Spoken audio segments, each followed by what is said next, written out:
Hi there, I'm Christopher Dunnigan. This is HandmadeInVermont.com, and today we're talking about the Hubbardton Forge 8-light pendant. This is the 136359. Two other versions of this. Check those out too. Watch the videos because sometimes I'll touch on something in those I don't touch on here, so it's very important. So let's get into the size of the fixture body itself, and that's going to be really the bottom part of the fixture, independent of what it's hanging from, which is going to be this. I'll get into this more in a bit. 21 inches high, 35.7 inches wide, 27.3 inches in depth. So if you're looking down on this, it's not round, it is actually an oval at the end of the day. It's also, the arms on this are fixed. That's really important because a lot of you guys think that maybe these arms move and they don't move. So everything is fixed just the way it is. It's a 4-tier. Let's get into more on this in detail. So if you're familiar with Hubbardton Forge, they have a patent on this whole telescoping rod system. So smaller rod telescopes into a bigger rod where they come together. It's called a clutch. It's right there. There's a little friction sleeve hiding inside this and a little set screw on the side. So during your installation, you're going to bring this up and down to get it where you want it to go. And once you're done, you're going to be locking it in with this little wrench. Now, when we talk about overall height, we're talking about this and the body of the fixture I talked about a minute ago all together. So overall height means overall height. Bottom of fixture to the actual ceiling itself. You'll see you have a pull-down menu where it says choose your length. So, and those are ranges, because remember, range, okay? So the short is 36.1 to 45.1. The standard is 46.7 to 55.7, and then you got a long after that, 55.1 to 64.1. Remember, that's overall height, bottom of fixture to ceiling, really important. If you need this to be shorter than the short, so let's say you're coming in and saying you need it to be 34 inches long or 30 inches long or something like that, you've got lower ceilings. Or if you need it to be longer than the long, so you've got a cathedral ceiling or a 2-story ceiling and you're coming down, excuse me, and you need it to be longer than 64.1, send me an email. You're going to say, you're looking at the 136359 and you need it to be X, and you're going to give me a solid number. Give me a solid number, and you're going to say, you know, something like 30 inches overall height or 156 inches overall height, something like that. I'm going to take your email, I'm going to send it through Hubbardton Forge's customs department. It's going to come back to me with a quote, most likely with a range that can encompass the number that you're looking at, unless you're doing it super short, and then it's most likely going to be a fixed height. It'll be an additional cost, little extra lead time, and non-returnable, but we do customs all day long, so it's not a big deal. Okay, so let's talk about canopy on the top of this. It's going to be using a 5x7 inch oval canopy, a little different than Hubbardton Forge's other canopies. Ovals are really nice. Goes over a standard 4-inch junction box. Goes over just like that, hides it beautifully. This weighs 22 pounds, so it has no weight restriction. You only need to hang it from this. You don't have to do anything else, which is great. This is slope ceiling adaptable in one direction. Well, slopes, I guess it would be in one direction, right? So it's built with a knuckle at the top of this, and this knuckle allows it to bend. So let's say you have a cathedral ceiling that's on a 45, so it automatically can adapt to that. You don't have to do anything custom to get you where you're going to be going, okay? Pretty important. So after that, why don't we talk about a couple other things that are really important too, and that's going to be the sockets that are going to be inside of this. Hubbardton is using G9 sockets in this because it's really a small socket, can get into small glass. It's going to be shipping, most likely, I'm not sure if it's actually shipping with bulbs this time. Sometimes they ship with the halogens, but if you want to go halogen, you can. You're going to be talking about a G9 halogen that have little prongs on them, and they just push right in. 40 watt max in each of the sockets, and that's because of the heat generated by these bulbs. If you want to go LED, you do whatever you like. So there's tons of LEDs out in the world, and I play with them all the time. Here's some right here. So you've got this cob LED, it looks like a corn cob. This guy that's got the long strip inside is a phosphorus LED. This is another cob one. This is a milky exterior covering on it, which is going to be kind of important, and let's talk about that now. So depending on which type of glass you use, and these are different shapes, and they're going to go on differently. I'll talk more in detail about these in a minute. But this one is actually has a hole in the top. What holds this on to the actual fixture is going to be a retaining tube that has threading on the inside of the end of it, okay? So you're going to be putting this in, just turning it to the right and slowly going on and attaching this to the fixture itself. The socket on this is going to be allowing is going to be going right kind of straight through. So just like that. So the end of the bulb is going to be coming straight through this. And remember, this is somewhat clear. So you want to kind of play around with different types of bulbs to see which one you want to use. Like this halogen actually, I believe from the photographs, just pokes out just a little bit. So you may want to go with a halogen that has a frosted end to it, just so it kind of covers you on the glare part of this. But you know, again, bulbs are super cheap. You can get them all over the place. Everyone is on the internet, obviously, because you're listening to me right now. So if you're here, you can hop onto Amazon or 1001 Bulbs, and you can kind of try out different types of bulbs. Clear ones, not clear ones, cob ones, phosphorus ones. This is a dimmable fixture. If you're going to use these kind of bulbs, tell your installer to put on the wall over there a dimmer that is for LEDs. That's going to be pretty important. If you're going to be using this piece of glass, you're going to put the bulb on first, because you can't get your hand in there, obviously.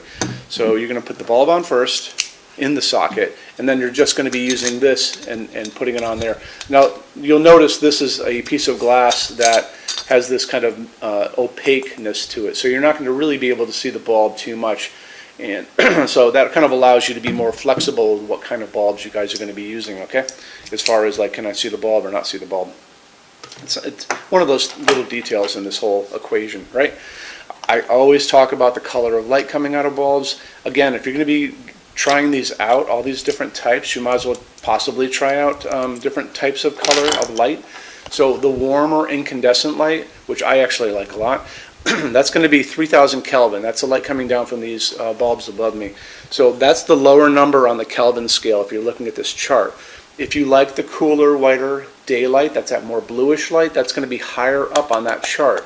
So that's going to be 4000, 5000 Kelvin. So higher numbers are cooler white, lower numbers are warmer white, or you know, daylight versus warm white. We'll call it that, okay? So something we really need to get into in detail is going to be the glass on this fixture. It's going to come in two different shapes. Those different shapes are going to be available in different types. So there's a lot of detail to zero in on and really focus on here. And as we talked about before, the two shapes, they actually attached differently to the fixture itself. So let's hop into this for a second. This is going to be one of these shapes, and you'll notice it's kind of a pinch on the side. So it's kind of a cup shape. It's hand blown, absolutely beautiful. Hole on the end, and as we talked about before, this is the one that's going to be using this piece right here. This is a metal tube. It has threading in the end, and what you're going to be doing is putting your hand in. You're going to be screwing this to the right. Remember, righty-tighty, lefty-loosey. And this is going to be going over the socket to attach this to the fixture itself. This piece is going to be available in two different types. So it's going to be available in, this is called cool gray, which is really pretty. It's also going to be available in clear. So both of these types, actually, you can see through. They're clear on their own. So you're going to be able to see the bulb popping out of this, which is why we talked about before that you want to do some sort of most likely frosted bulb, or stick with your halogen, one of the two. Frosted bulb if you're doing an LED. Halogen, you're going to be doing a frosted one anyway if you go there. So anyway, that's going to be one of your options. So kind of remember that. So clear, cool gray, or clear. Just regular clear, okay? But remember, you can see through both. And they have that cute little pinch on the side. It looks like someone went like that, just like that. Okay, this is the other one. So this is the one, this reminds me a lot. I used to work in the design world in the city before I came back to Vermont. I grew up here. And one of the things we used to work with was dome glass from France, D-A-U-M. If you do a Google search on it, bring it up, and you'll see unbelievable, beautiful glass going back for hundreds of years. This reminds me so much of dome. It's not even funny. But it's not dome, but I don't know how they, how Hubbardton Forge magically came up with some beautiful design like this and found somebody that could do something of this quality is beyond me. But, okay, let's talk about the shape on this. So, you notice the shape is very different than this shape, okay? This is just a very simple, kind of almost like a red wine shape with a couple pinches in it. This one's very different. You notice the top of this has these beautiful indentations in it, okay? And then you have a couple dimples on the side, both sides, right? That's where they actually took, when it was still hot, they took little tongs and they pushed in to make the sides there. And then you see the end on this is actually a smaller hole kind of pinched in. So this is an absolutely gorgeous piece. I can get it really close to you. A tricky thing about it is that it has this silver ring embedded in the glass and it has threading inside. This is going to screw over the socket just like this. And you actually want to have, like we talked about before, you want to have your light bulb in before you put it in because you can't get your hand in the end of this. So you're just going to slowly turn it to the right and it'll go right onto the threading of the socket and it's going to be fabulous. It says it's frosted. It's frosted on the inside. I don't know how they did it. It's most likely either sandblasted or it's an acid of some sort. But they were able to actually sandblast or make this matte on the inside. The outside is actually glossy. I mean, this is just so beautiful. So it has this incredibly translucent, milky quality to it. It's a great piece of glass. You know, I might just buy the glass on its own and see if I can find out something I can do with it because it's so cool. So anyway, these are going to be your two different shapes and types of glass. So remember, this one's going to be cool gray and cool gray or clear, and both of them are clear. You can see right through them, as you can see me, right? This one is going to be this glossy on the outside, matte on the inside, and you're not going to be able to see the bulb for the most part on this one. You might be able to see a little bit of it, but not much. So just you don't have to be so careful when you're buying the bulbs for this guy because it's going to be more opaque. Okay, so remember that on both of these how they work. Let's get into finishes now. If you're on the HandmadeInVermont.com website, look over on this side of the screen. Midway down, you're going to see a tab. It's going to say Finishes Help Guide. Click on that for me. There's going to be a video on there of me talking to you guys about the differences in Hubbardton forged finishes and how they can look on different types of forging. I'm going to be talking about a chart a little farther down on the page. You'll see it next to me here. It's going to kind of go over the differences between heavy forging and non-heavy forging, and it'll be talked about in that video. So it's really important that you kind of watch the video, use the chart. You can click on that chart on different things. So you can click on dark smoke and a big page will pop up and show you lots of different things in dark smoke. Click on burnished steel or natural iron, it'll do the same thing. But it's really important that you understand how Hubbardton Forge's finishes are kind of divided into translucent and opaque and how they can look on different fixtures. Our showroom in Vermont has we're up to 400 Hubbardton Forge fixtures spread across 2 floors. We have a What's on Display page. It's way up there in those red tabs again, so click on that and you can see what we have to show you. That changes all the time because we're always adding things as they come out. Showroom's open every day except Sunday from 11 to 6. We have an amazing clearance center here too. Clearance center stuff is 75% off MSRP. It's returns, discontinued things, and showroom samples.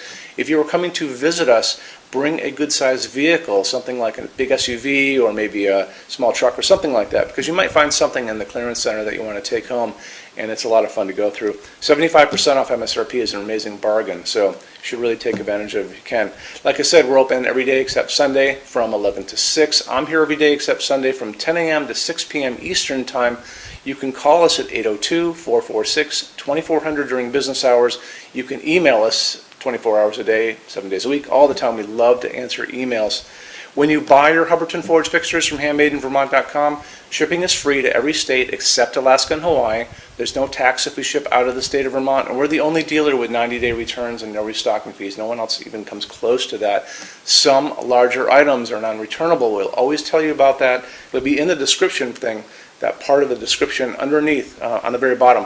So keep an eye out for that. We also offer a rush program. Hubbardton Forge generally takes about 3 to 4 weeks to get product out. They don't stock anything. That's how you're going to get all your finishes, your adjustable ranges to play with, all those things. We can cut that time in half, and it's super inexpensive. If you want to know more, drop a quick email, and I can walk you through the whole thing, okay? So, guys, have any other questions, let me know. Love to see you in our showroom sometime, and have a great day. Take care. Bye-bye.